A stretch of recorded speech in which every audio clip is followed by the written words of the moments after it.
Cientista russo cria material antisséptico e mata o coronavírus em segundos. Especialista da Rússia elabora um material capaz de matar o vírus em alguns segundos, informou o veículo de imprensa russo Izvestia.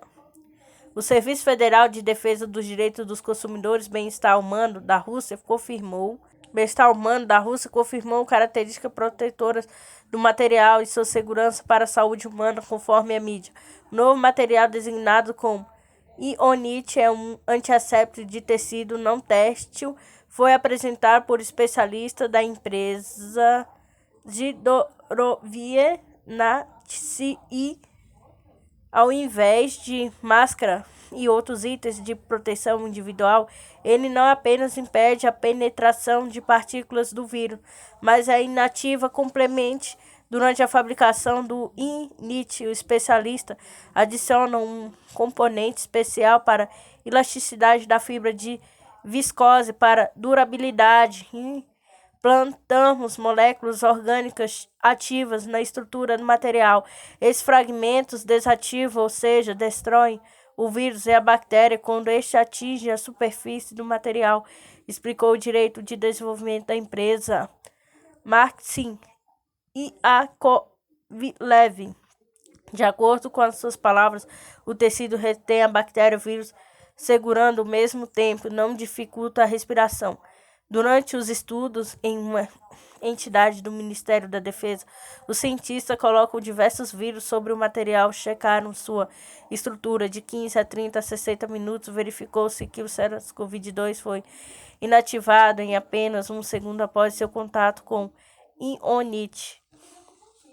Resultados parecidos foram observados após o contato com o novo material com a cepa do vírus da varíola com o coelho, reconhecido como um dos patogênios mais resistentes. Especialistas da Rússia pretenderam utilizar o Ionit em transporte público, no equipamento de produção individual, bem como na produção de embalagens, roupa, entre outros. A venda do material planeja ser lançado já em 2021. O preço de um filtro deste material é de cerca de 100 rublos, 7,2, enquanto a máscara fabricada com ele vai custar cerca de 250 rublos, 18.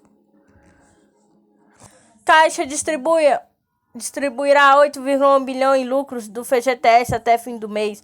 Distribuição proporcional do saldo de conta de trabalhador em 31 de dezembro do ano anterior, neste ano, alcançará 191,2 milhões de contas com saldo de 436,2 bilhões. A Caixa Economia Federal depositará até 31 de agosto 8,129 milhões nas contas dos trabalhadores vinculados ao Fundo de Garantia de Tempo de Serviço, FGTS. Os recursos correspondem a 96% do lucro líquido de 8,467 bilhões no fundo de 2020.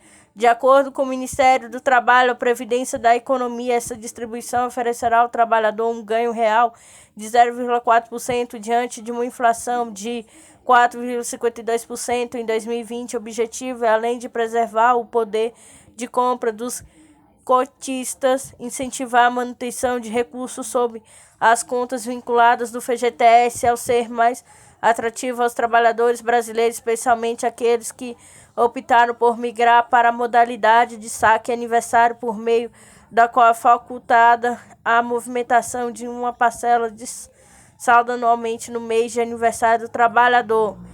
O percentual de distribuição foi aprovado nesta terça 17 pelo Conselho Curador do FGTS, formado por representantes do governo, das empresas e dos trabalhadores, com rentabilidade fixa de 3% no ano. O FGTS tem rendimento engordados com distribuição de lucros. Dessa forma, para o ano base 2020, a rentabilidade das contas alcançará 4,92%.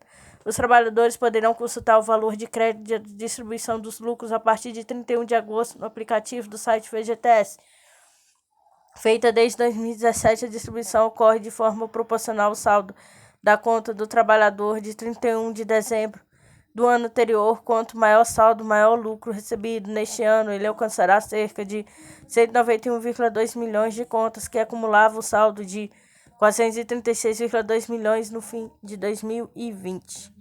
Em 2017 e 2018, a legislação Lei 8.036/99 1990 fixava a distribuição aos trabalhadores de 50% do lucro do FGTS no ano anterior de 2019.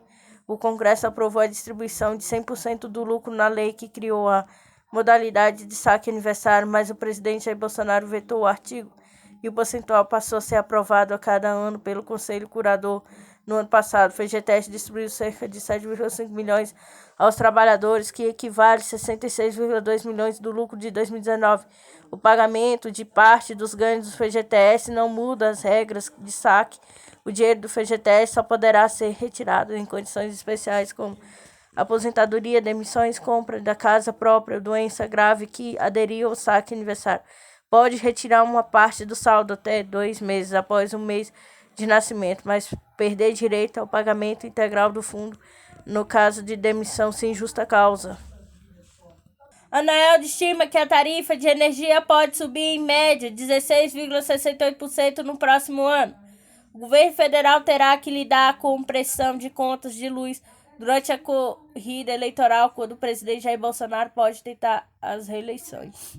Além do risco de racionamento de energia e pagões, o governo federal terá que lidar com a pressão nas contas de luz durante a corrida eleitoral, quando o presidente Jair Bolsonaro pode tentar a reeleição. Cálculos preliminares da Agência Nacional de Energia Elétrica, ANEEL, aponta que as tarifas de energia podem subir em média 16,68% no ano que vem, principalmente por conta da crise hídrica que o país enfrenta pior nos últimos 91 anos. Para evitar que as contas disparem, a agência reguladora analisa médias para mitigar os efeitos para consumidores e manter os reajustes inferiores de 2 dígitos. A estimativa foi representada pelo superintendente da gestão tarifa da agência reguladora, Davi Antunes Lima, nesta segunda-feira, 16, em audiência pública na Comissão da Legislação participada da Câmara. Segundo ele, diversos fatores devem contribuir para a alta nas tarifas, como agravamento da crise hídrica. A ANEEL estima que os valores pagos pelos consumidores por meio das bandeiras tarifas não serão suficientes para cobrir as despesas com a térmica. A previsão é que a conta bandeira feche o ano déficit de 8 bilhões que deverão ser repassados aos consumidores em 2022.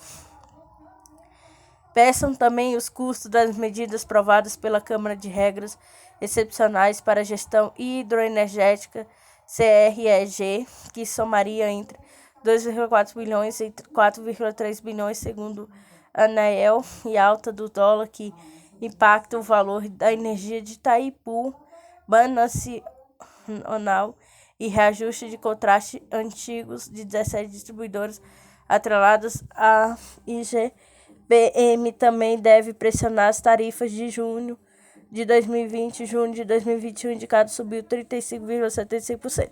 Antunes reconheceu que as tarifas estão pressionadas e afirmou que a agência reguladora já analisa medidas para mitigar os impactos nas tarifas do ano que vem.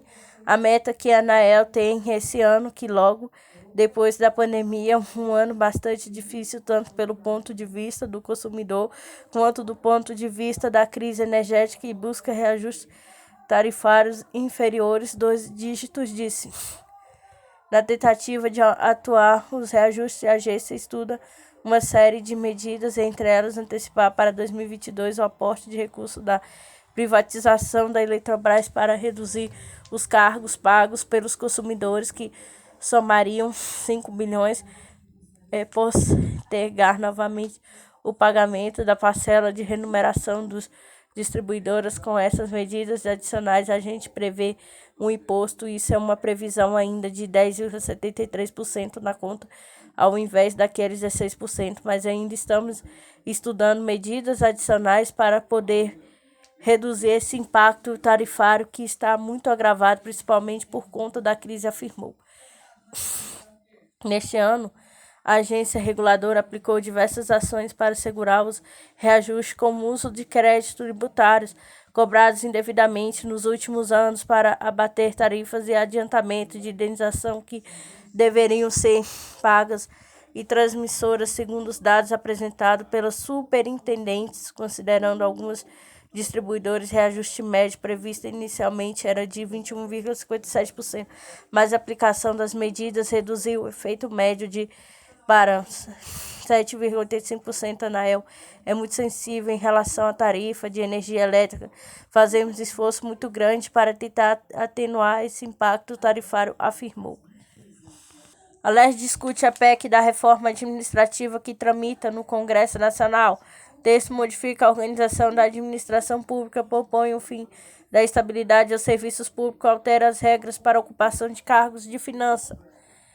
A Assembleia Legislativa do Estado do Rio de Janeiro, a LERJ, sediou nesta segunda-feira 16 seminário estadual da Comissão Especial da Câmara dos Deputados sobre a reforma administrativa prevista pela proposta de emenda constitucional da PEC 32/20. Coordenador do seminário, deputado federal Paulo Ramos, PDT, disse que as centrais sindicais pretendem organizar uma greve geral para esta quarta-feira, 18/8, com atos contra o texto em tramitação. Vamos lutar muito para fazer com que o dia 18 a greve geral tenha todo sucesso para possa demonstrar claramente a rejeição da sociedade da PEC 32. A população precisa do serviço público, sobretudo mais vulnerável, frisou o pedetista.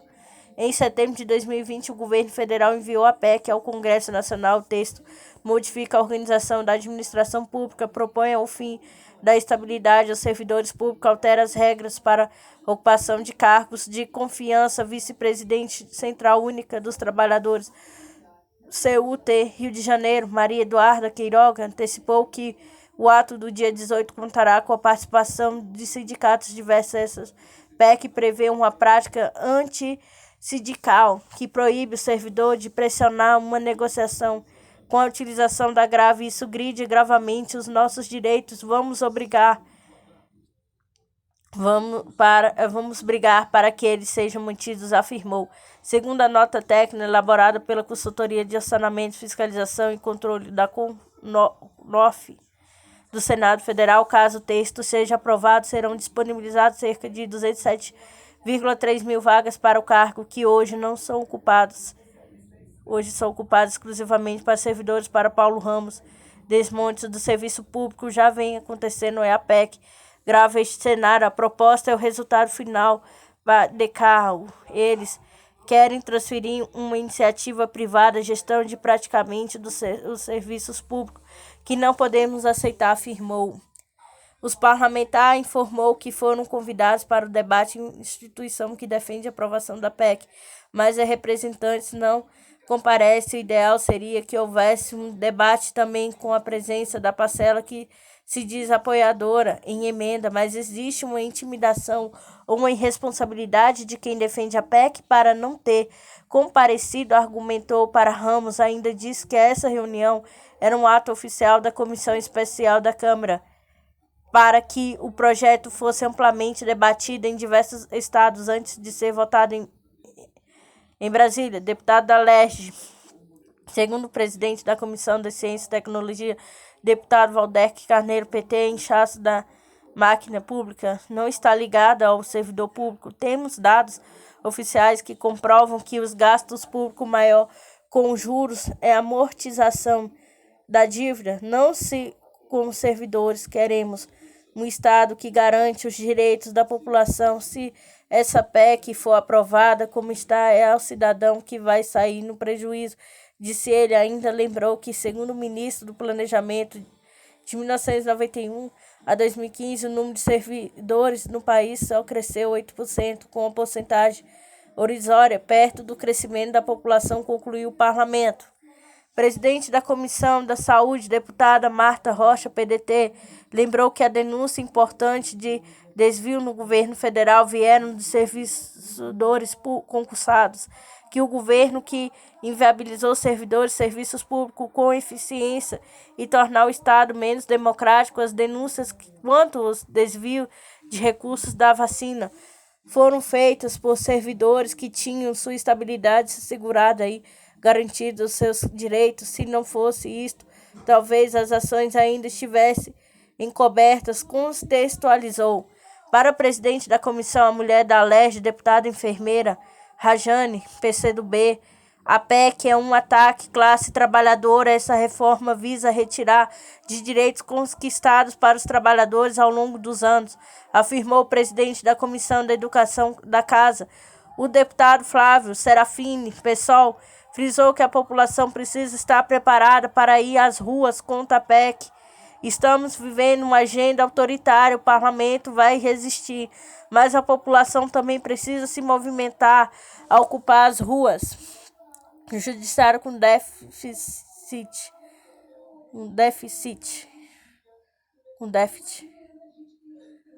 Judiciário com déficit. O presidente da Associação com Magistrado do Estado do Rio de Janeiro, AMAERJ, Felipe Gonçalves, disse que o judiciário, já com um déficit de 5.000 servidores, quer sucatear o serviço público sob o pretexto de que a máquina se encontra inchada, mas que exageramos hoje é o contrário. Temos, na verdade, uma desidratação do serviço público, afirmou Gonçalves, antes de complementar. Essa PEC não ataca somente os serviços públicos. Ela é um ataque à concepção do Estado. Ela quer acabar com os direitos que foram garantidos na Constituição 88, como direitos à saúde e educação até o saneamento básico.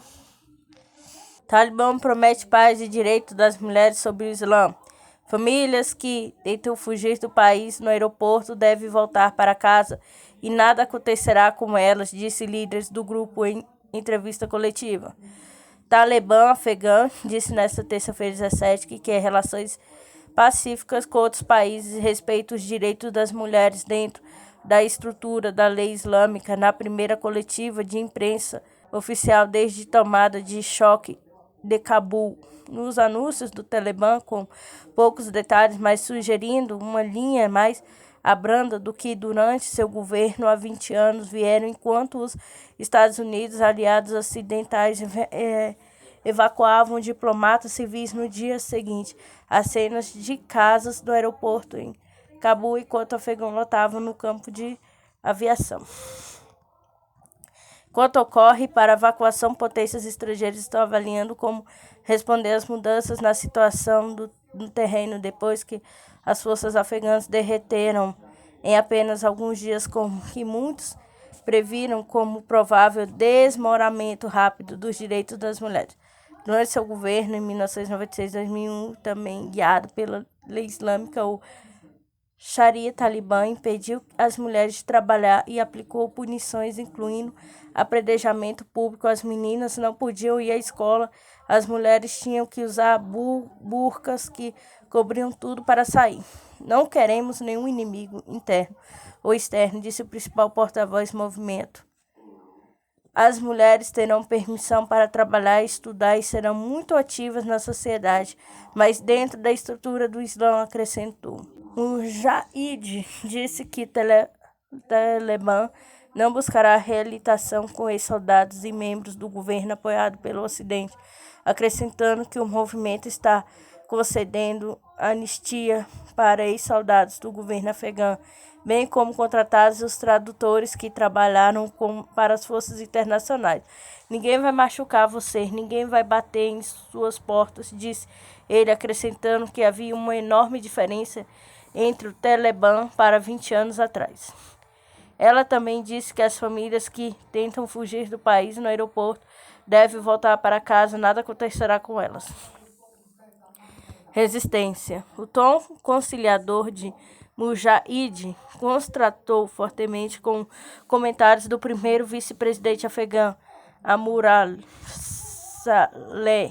que se declarou legítimo presidente interno e jurou que não se curvaria aos novos governantes de Cabul. Apesar de seus comentários francos, não ficou imediato claro quando o apoio Saleh desfruta em um país fatigado por décadas de conflito.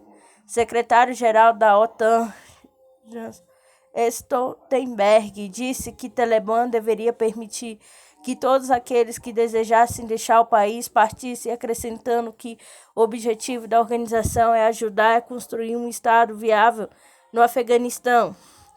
A aliança também disse que Talibã não deve permitir que o Afeganistão volte a ser um terreno fértil para o terrorismo, alertando que mesmo após sua retirada manteve o poder militar para atacar qualquer grupo terrorista à distância, sob um pacto de retirada das tropas dos Estados Unidos, afirmando no ano passado, o Talibã concordou em que atacar as forças estrangeiras quando elas partissem. A decisão do presidente dos Estados Unidos, Joe Biden, um democrata, de seguir acordo firmado por seu antecessor republicano, Donald Trump, gerou críticas generalizadas em casa entre aliados dos Estados Unidos. O presidente alemão Frank-Walter Steinmeier disse que a imagem de desespero no aeroporto de Cabul envergonha o acidente político, referindo-se às cenas caóticas nesta segunda-feira, quando milhares de afegãos desesperados para fugir invadiram a pista do aeroporto de Cabul. Retoma voos. As forças dos Estados Unidos tomaram conta do aeroporto, sua única maneira de voar para fora do Afeganistão, no domingo, quando os militantes terminaram uma semana de avanço rápido, assumindo Cabul sem lutar. Os voos militares dos Estados Unidos que evacuam diplomatas civis do Afeganistão foram reiniciados na terça-feira, no dia depois de terem sido suspeitos devido a casos no campo de aviação. As tropas dos Estados Unidos dispararam tiros de advertência para dispersar as multidões. As pessoas se agarraram a um avião de transporte militar dos Estados Unidos enquanto ele taxiava para decolar. Cerca de uma dúzia de voos partiu nesta terça-feira, embora a ministra da Defesa francesa, Florence Parly, tenha dito que os bloqueios de atrasos do Talibã no aeroporto estavam tornando o acesso extremamente difícil. Biden disse que precisava decidir entre pedir às forças dos Estados Unidos que lutem e definidamente cumprir um acordo de retirada de negócio por seu antecessor republicano Donald Trump. Eu apoio totalmente minha decisão, disse Biden. Depois de 20 anos, aprendi de maneira mais difícil que nunca era um bom momento para retirar as forças dos Estados Unidos. Ele culpou os líderes políticos afegãos que fugiram e a retulância de seu exército em lutar pela tomada de Talibã. Oi, galera, tudo bem? Eu vou continuar postando aí os vídeos de notícia, né? Mas assim, esses dias eu parei porque eu estava dando um estudo, né, para mim fazer uns concursos públicos, mas acho que eu vou deixar para fazer em 2022. E bora lá, galera. CPI aponta crime de Bolsonaro por usar documentos adulterados para questionar mortes da Covid. A adulteração foi indicada conforme as alterações que o documento sofreu entre o conteúdo produzido pelo auditor e a divulgação do presidente. Integrantes da Comissão Parlamentar de Inquérito da CPI da Covid apontaram um crime cometido pelo presidente Jair Bolsonaro ao usar um documento adulterado para questionar o número de mortos pela Covid-19 no Brasil. No início de julho, o chefe do Planalto atribuiu ao Tribunal de Contas da União, TCU, um levantamento sobre supernotificações de mortes pelo novo coronavírus, informação desmentida pela Corte de Contas. Nesta terça-feira, 17, o auditor do TCU, Alexandre Marques, prestou depoimento na CPI e assumiu a auditoria do documento. Ele alegou que produziu o levantamento interminente e admitiu que o conteúdo não era oficial do TCU. Além disso, Marques reconheceu que não era possível apontar supernotificações com base naquelas informações. O auditor relatou que seu pai, Ricardo Silva Marques, foi quem encaminhou o levantamento ao presidente. O arquivo não era para um papel de trabalho, uma instrução processual, um documento oficial do TCU, nada do tipo, era apenas um debate preliminar e aberto, mas que foi considerado encerrado, disse o auditor. Na conversa que tive com um colega que está coordenando o trabalho e que é aberta para toda a equipe, concordamos que seria impossível haver um conluio para deliberadamente supernotificar os casos de óbitos de Covid-19. A adulteração foi indicada conforme as alterações que o documento sofreu entre o conteúdo produzido pelo auditor e divulgação do presidente, de acordo com o depoente. O documento foi compartilhado com auditores do TCU no dia 30 de maio, enviados ao pai em 6 de junho, um dia antes de Bolsonaro citar o relatório paralelo. Após a declaração de Bolsonaro, uma conversão do documento circulou na forma do PDF como selo do TCU, característica normalmente usada em relatório oficial. O auditor, no entanto, afirmou que produziu o levantamento no formato Word e sem qualquer inscrição oficial do tribunal. No dia 8, durante a transmissão ao vivo nas redes sociais, Bolsonaro admitiu que mexeu no documento, mas voltou a questionar o número de óbitos suspeita. Foi afastado pelo próprio ministro da Saúde, Marcelo Queiroga. Durante depoimento na CPI da Covid, Queiroga reforçou que os números divulgados diariamente são oficiais, que não há nenhuma evidência sobre a alteração das informações. Pai de Alexandre é o coronel de reserva do Exército Ricardo Silva Marques. Foi colega de Bolsonaro na Academia Militar das Agulhas Negras, AMAN. Ocupa um cargo de gerente da Petrobras. Auditor negou, no entanto, que o militar tenha feito alterações, disse não saber a origem da adulteração. Isso realmente eu não tenho como responder, porque a partir do momento em que o arquivo caiu na mão de outras pessoas, hoje em dia a internet tudo viraliza, né? Tudo é compartilhado rapidamente, então não tem como eu presumir a auditoria de ninguém dessa alteração. Para o vice-presidente da CPI, Randolfo Rodrigues, rei de Amapá, Bolsonaro cometeu um crime contra a fé pública previsto no Código Penal por falsificar documentos públicos ou alterar documentos públicos verdadeiros. A conclusão poderá fazer parte do relatório final da CPI, que avalia solicitar o indiciamento do presidente ao Ministério Público Federal, MPF, responsável por investigar o chefe do Executivo em caso de crime comum. Para mim, é mais um crime constatado e mais um indício forte de crime cometido pelo presidente da República, constatado por esta CPI, afirmou Randolfo. A senadora Simone Tebet, MDB, Mato Grosso do Sul, afirmou que, o mínimo, Bolsonaro cometeu crime ao saber que estava diante de um documento apócrifo e não ter questionado a adulteração.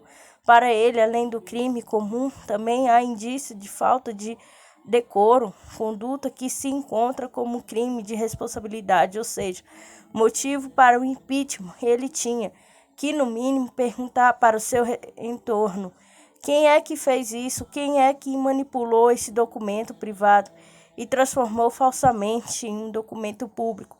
Quem tem conhecimento de um crime como esse se torna cúmplice, disse o parlamentar. Em defesa de Bolsonaro, o líder do governo do Senado, Fernando Bezerra Coelho, MDB Pernambuco, alegou que o chefe do Planalto recebeu o documento.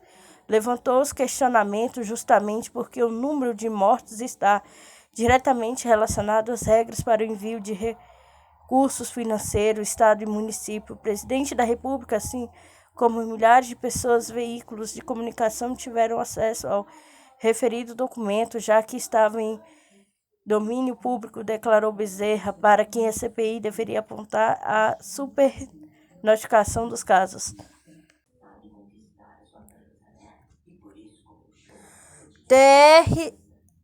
TRF2 determina a prisão da cúpula da Administração Penitenciária do Rio.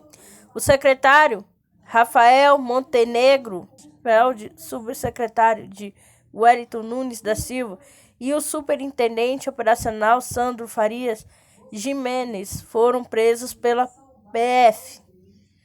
O desembargador federal Paulo Espírito Santo, da primeira seção especializada do Tribunal Regional Federal da Segunda Região, TRF2, determinou a prisão temporária por 5 dias do secretário de Estado de Administração Penitenciária do Rio de Janeiro, Rafael Montenegro, do subsecretário Wellington Nunes da Silva e do superintendente operacional Sandro Farias Jimenez. A decisão do desembargador foi tomada por meio da representação da Polícia Federal, PF, que cumpriu os mandatos da prisão dos 3 na Operação Simonia, deflagrado na manhã desta terça-feira, 17, em conjunto com o Ministério Público Federal, MPF, além da prisão dos 3 envolvidos, a ação resultou em um cumprimento de 5 mandatos de busca e apreensão. Os agentes encontraram na casa do secretário cerca de 250 mil em espécie, sendo 150 mil em moeda nacional e aproximadamente 100 mil em moedas estrangeiras. Foram apreendidas ainda celulares, diversas mídias e documentos. O objetivo foi desarticular esquema criminoso suspeito estabelecido na cúpula administrativa da Secretaria de Estado de Administração Penitenciária do Estado do Rio de Janeiro, SEAP. Ainda na decisão, o magistrado determinou a busca e apreensão em endereços dos acusados. O nome Simonia fez referência a uma prática medieval que detentores de cargos trocavam benefícios ilegítimos para vantagens espúrias. Exoneração. Rafael Montenegro foi exonerado pelo governador Cláudio Castro para o cargo de secretário. Foi nomeado e delegado federal Vitor Hugo Poubel. De acordo com a nota do governo estadual, substituição já havia sido decidida na semana passada e aguardava os trâmites da sessão do servidor público federal delegado Vitor Hugo Poubel. Decreto de exoneração de secretário foi divulgado hoje, mas com data retroativa de ontem. Ainda na nota, o governo do estado garantiu que vai ajudar nas investigações da Operação Simonia, deflagrada na manhã desta terça-feira pela Polícia Federal PF, em conjunto com o Ministério Público Federal MPF. O objetivo da operação é desarticular o esquema criminoso estabelecido na cúpula administrativa da Secretaria de Estado de Administração Penitenciária do Rio de Janeiro, SEAP.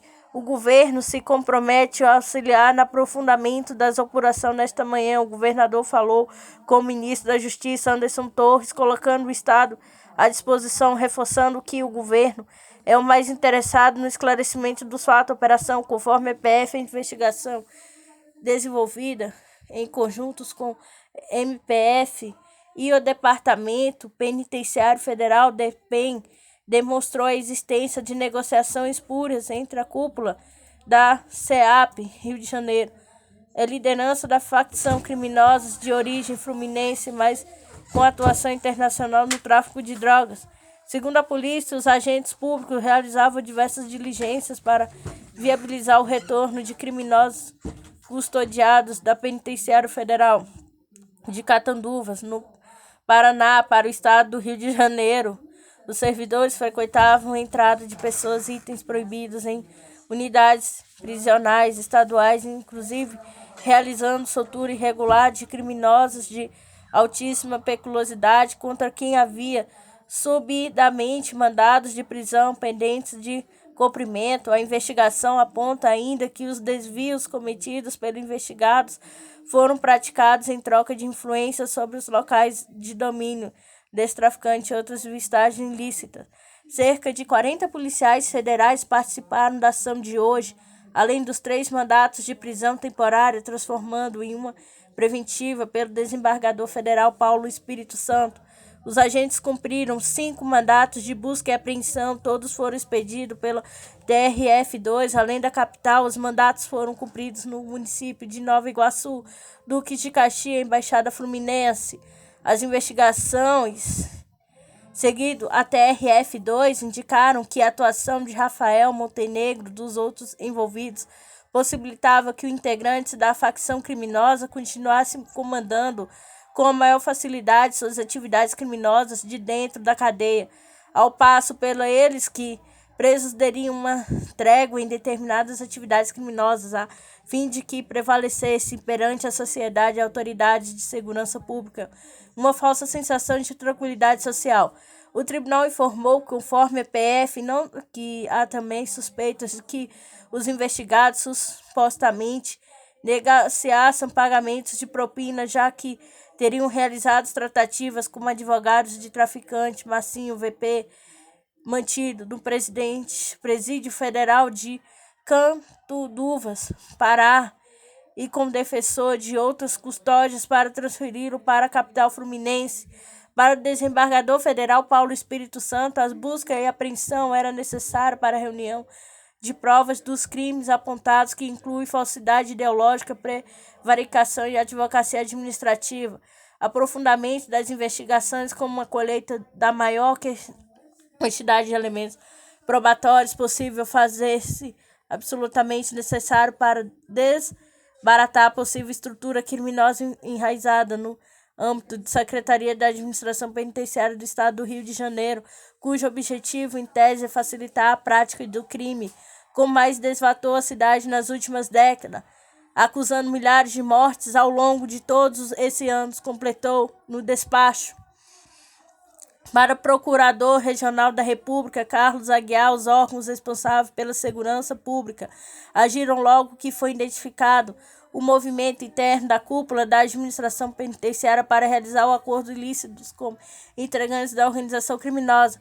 Os órgãos responsáveis pela persecução penal foram capazes de reagir desde o momento da identificação desse movimento ilícito até a deflagração das medidas cautelares definidas pelo Tribunal Regional Federal da 2ª Região. De certa forma, apesar da gravidade e da sensibilidade, eu diria que ao poder público, os órgãos responsáveis pela segurança pública souberam lidar com o tema e reagir à altura para debelar essa prática ilícita, afirmou hoje o procurador em entrevista na Superintendência da PF no Rio de Janeiro, na Praça Mauá, centro do Rio. Pacto Mercosul-UE é muito mais vantajoso para o Brasil do que o acordo com a China, afirmou o economista. Diversificar a pauta de exportação deveria ser uma prioridade, assim como diversificar parceiros, ressaltar a economia. Atualmente, mais de 80% da exportação brasileira são concentradas em 3 produtos, seja minério e petróleo. No primeiro semestre de 2021, a balança comercial brasileira teve um superávit de 37,5 bilhões, aproximadamente 197,7 bilhões. É a corrente de comércio e exportação mais importações no Brasil, como o mundo foi de 236,1 bilhões, com 1,2 trilhões desse total. 65% foram de exportação para os 5 grandes parceiros comerciais: China, União Europeia, UE, Estados Unidos, Mercosul, Japão. Mostra o levantamento da Confederação Nacional da Indústria, CNI.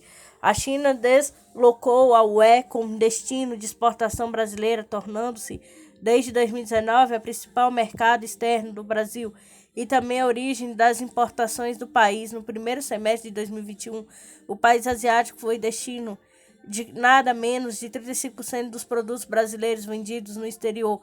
Lê-se como comunicado do CNI. Pandemia, exportação e recorte. O valor de 236,1 bilhão, 1,2 trilhões da corrente de comércio foi recorte para o período, deve alcançar 500 bilhões, 2,3 bilhões, 2,6 trilhões a cada ano do ano, que será caso confirme também um recorte. Embora genericamente a pandemia da Covid-19 seja negativa para a economia, Fábio Bentas explica que alguns fatores favorecem um bom desempenho de balanço comercial brasileiro. A conjunta favoreceu as vendas externas do Brasil de 2 formas. Real se desvalorizou bastante desde o início da pandemia. Isso estimulou as vendas externas. Um outro ponto positivo foi a variação do preço de commodities. O preço do barril de petróleo internacional ao longo desse ano já subiu 38%, diz Fábio Bentes, economista sênior da Confederação Nacional de Comércio de Bens, Serviços e Turismo, CNC, em entrevista com a agência de notícias Sputnik Brasil. O economista destaca ainda que a Ásia e os Estados Unidos lideram o processo de recuperação da economia global. Isso favorece o Brasil e os países asiáticos. Observaram 49% das exportações do Brasil no primeiro semestre. Temos uma recuperação de parceiros comerciais importante, um mercado interno ainda pouco aquecido, então boa parte dos produtos que eventualmente poderiam abastecer o mercado interno trazem uma rentabilidade maior para o produto. Essas mercadorias fazem exportar. Essa é uma tendência para que este ano, deste dado do primeiro semestre, reforça expectativamente de que estamos diante de um ano com superávit recorte no comércio exterior brasileiro. Fábio Bentes frisa ainda o desempenho de setor agropecuário, que foi o setor que mais avançou desde o início da pandemia na formação do produto interno bruto do país.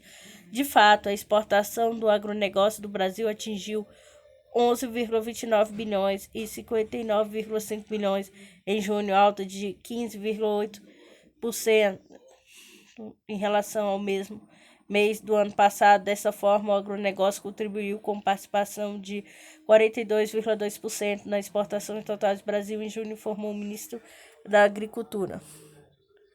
Desafio para expandir. Nos últimos 25 anos, o comércio exterior brasileiro mudou de patamar por causa da demanda da China. Fábio Bentes comenta que o comércio da China é muito bem definido, com o Brasil exportado basicamente minério, alguns produtos agrícolas para a China, importando produtos manufaturados, mas especialistas salientam que o Brasil precisa diversificar a pauta de comércio com a China, porque a China é a economia que mais cresce no mundo neste século.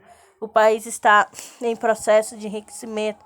É um país rico, tende a demandar mais produtos manufaturados, mais serviços. A gente teve tempo para construir uma relação comercial robusta com a China. O que precisa agora é pensar menos na quantidade e no montante comercializado, mais diversificação desse produto. A China seguramente vai demandar nos próximos 20 anos produtos diferentes desde que o Brasil exporta, alerta. Outro ponto que o Brasil precisa dar mais atenção ao acordo Mercosul. Especialista recorda que o bloco europeu é o segundo principal parceiro comercial do país, que por diversos motivos, como a pandemia do novo coronavírus, a declaração e ações do governo Bolsonaro e negociações se encontram travada. Esse acordo Mercosul identificou travar por 20 anos. Tivemos a possibilidade de destravar, mas infelizmente por conta da pandemia e das controvérsias do governo brasileiro, o acordo não caminhou. Seria importante destravar. É um acordo muito complexo, precisa ser aprovado por cada país membro do Cada país membro do Mercosul. É uma negociação complexa, mas do ponto de vista de rentabilidade de retorno dessas negociações, há dúvida nenhuma de que o acordo como é muito mais vantajoso para o Brasil do que o acordo com a China. Entraves estatais. Fábio Bentes considera que o custo Brasil, ou seja, os altos impostos, a infraestrutura absoluta, alto cargo tributário, burocracia excessiva para exportar e mesmo para vender no mercado interno são alguns dos problemas que impedem uma maior intenção do país no comércio exterior. Há problemas estruturais, problemas de logística, falta de competitividade. O Brasil tem um custo de logística muito elevado. A gente costuma dizer que na porteira para dentro da fazenda o Brasil é extremamente competitivo. O grande problema é escoar essa produção e fazer frente à carga tributária, que é elevadíssima. Aumentar a produtividade no Brasil, produzir no Brasil ainda é muito caro, e não ser que você tenha vantagens competitivas como esses de agronegócio, por exemplo, comenta. O especialista recorda que está sendo discutida no Congresso uma reforma tributária que pode resultar em um Estado que tenha o peso menor de vida dos brasileiros, dos empresários, dos exportadores. Atualmente, o Estado pode ser visto no Brasil como um sócio que detém um terço de riqueza gerada pelos setores econômicos. Isso naturalmente tira a competitividade do Brasil. Vai ter que uma reforma tributária eficiente para que estimule mais exportação no Brasil, afirma. Fábio Bentes assinala que o Brasil possui um problema histórico de inserção no comércio internacional, uma vez que o país figura entre as 12 principais economias do mundo e responder nos últimos anos por apenas 1,5% da média do mercado exterior.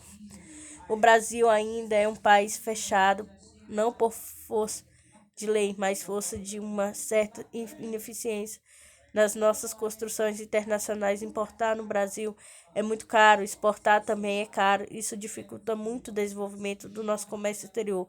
Economista sênior do CNC concluiu citado um exemplo de sucesso que poderia ser aplicado. A siderurgia brasileira conseguiu entrar nos Estados Unidos apesar das naturais barreiras impostas pelo governo local, porque a siderurgia brasileira é muito produtiva se comparada com o norte-americano. É um excelente exemplo do que quando o governo brasileiro facilita o acesso ao mercado, setor privado dá conta de se tornar produtivo. Conquistar o mercado não é fácil. Entrar no mercado norte-americano existe protecionismo ali também, mas no caso de siderurgia é um caso muito bem sucedido nas últimas décadas, comemora.